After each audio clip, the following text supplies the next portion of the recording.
What is going on, guys? Rewinds here, and in this video I'm going to be bringing you guys my review for Boruto Manga Chapter 78. And I already knew this chapter was going to be pretty crazy just based off these spoilers, and I am glad to say that the chapter itself did deliver. So let's talk about what happened, and as usual, of course, let me know what you thought of the chapter yourself in the comments below as well. But this chapter kicked off with Shikamaru being notified about Naruto and Hinata's disappearance, which occurred at the end of chapter 77, and he also is notified that there was a sense of Kawaki's presence right when Naruto and Hinata's chakra disappeared. So then on the next page we get Himawari coming home to find out that both of her parents are missing. So we got a sad little panel there of Himawari, and I'm glad that they added that in. Just to kind of show a little bit more of the urgency of what's happening. And I think it's cool that we got to see a little bit of Himawari's reaction as well. Next, we have Shikamaru talking to Ida, who goes and confirms the events. And after the events are confirmed, Boruto goes rushing out from, that mission he was on of watching them, and is now rushing towards home. In the meantime, Ida says that Kawaki is probably planning on killing Boruto again. And Sarada hears her say this, and she catches the word again, and that kind of surprises her, because she doesn't know that Kawaki had killed Boruto during the Code arc. She thought that it was Code that dealt that blow. And Shikamaru after that pretty much explains a little bit more to Sarada what actually happened, and Shikamaru commands her to be on standby and not to get involved, but she rushes out anyway, disobeying that because Boruto already died once, and she thinks she can help to prevent that, so she's not listening here. Kawaki and Boruto end up running into each other, and they run into each other around the Hokage stone faces, which I think is kind of fitting, because in the time skip where we have that scene from chapter 1 and episode 1, they are on the stone faces. So even if their big part 1 closing battle doesn't take place there necessarily, I do like that they use the location in general at some point of this chapter. Kawaki tells Boruto about his Daikoten, which is his ability to transport to the other dimension, which was Ishiki's dimension, and he's pretty much telling him about how Naruto and Hinata are safe, but that he's never going to see them again. And after he says that, he attacks Boruto with his cubes, that, again, another Ishiki attack that Kawaki has now. And Kawaki is trying to handle things pretty quickly before the others arrive, because then that makes it a little bit more of a troublesome situation for him. And he tells Boruto that he's only doing this because Boruto is in Otsutsuki. And, if Boruto wasn't 100% Otsutsuki, maybe the situation would be a little different. But nonetheless, Kawaki sees him as a threat to the village, and most importantly, to the person he cares about most, Lord 7th Naruto. And right then, Boruto ends up activating his karma, and there's a pretty cool panel where he uses a giant Rasengan. I think that would be something that'd be animated nice if the Boruto anime can get better on the production end again, like it was during the Kawaki Vessel arc that we got in the late 190s, early 200s. And at that point, Boruto's realizing that talking isn't going to change anything in the current situation. After that, we get a little bit of a cut over to Amado, who finds out what happened through Sai. And you can tell that Amado is worried about what's going to be Kawaki's fate, because he already revealed what he needs Kawaki for. And I'm sure there might be some other ulterior motives too that he's hiding. But you can tell nonetheless that what's happening with Kawaki right now is definitely worrying him, because he thinks there's a chance that he might die. After that, Sarada ends up arriving on the scene. Kawaki ends up warning her once, saying that if she interferes that she is going to die. Sarada says that she wants to be Hokage, so she must stay. Kawaki says to her, and I really like this line that he said, he says, "You shinobi really are destined to die early." And I like this line because it kinda just shows you his mindset of shinobi in general, and it shows you how his way of thinking has changed a little bit compared to, I guess, like an arc or two ago. And especially if you're someone who watched some of these anime canon arcs and you've seen some of these other, missions that Kawaki's been on, and the fact that he still comes to this conclusion makes sense. Because, for example, if you look at that Funato clan arc in the anime, you had the character Kagura died, which again was a premature death, especially when you think about what his potential could have been. So, what Kawaki is saying here, I do really like that line, and I think it makes a lot of sense.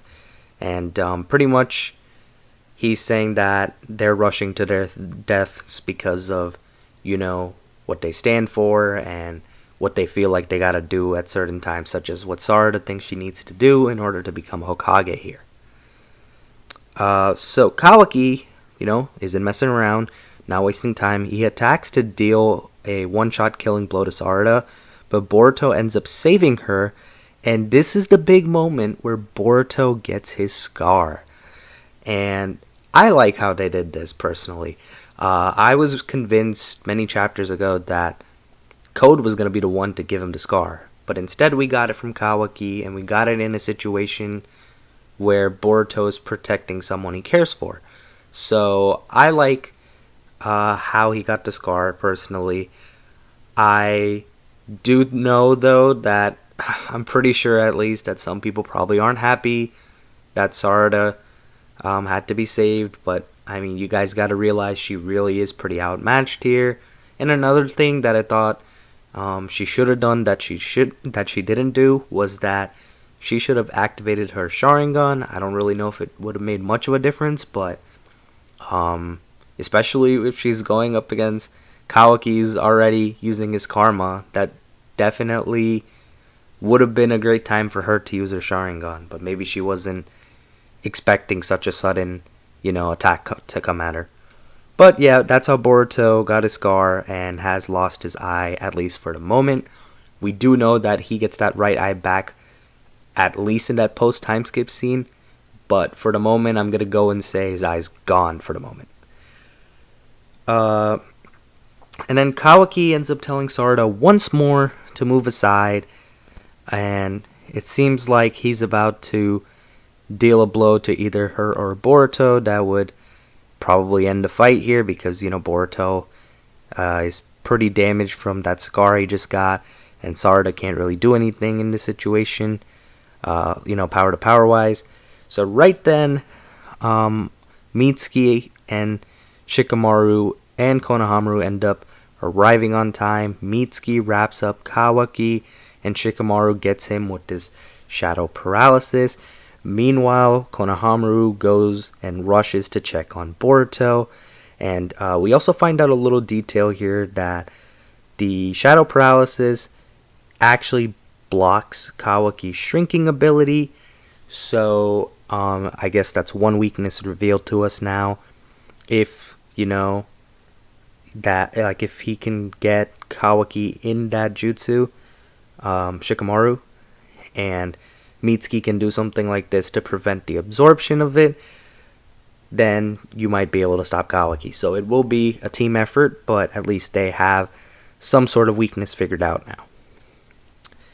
Right then, after that, Sasuke comes in, and his entrance was pretty cool. I thought it was a pretty cold entrance, where he showed up, he has a sword right at Kawaki's neck, and he says that he'd rather not do this, but if Kawaki continues resisting, he will kill him. Great entrance by Sasuke, one of my favorite parts of the chapter.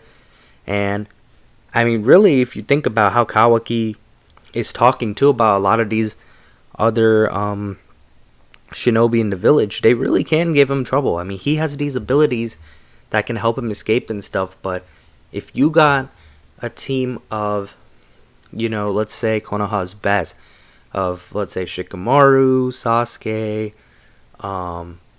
and let's say they throw in Sai and Konohamaru for the moment just because a lot of the others aren't really in the manga at the moment.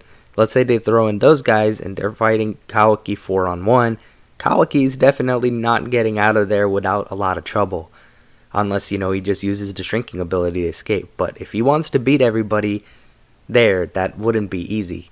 And I'm only really mentioning this because some people think that Kawaki would just run around one-shotting everybody except for Boruto in the village now.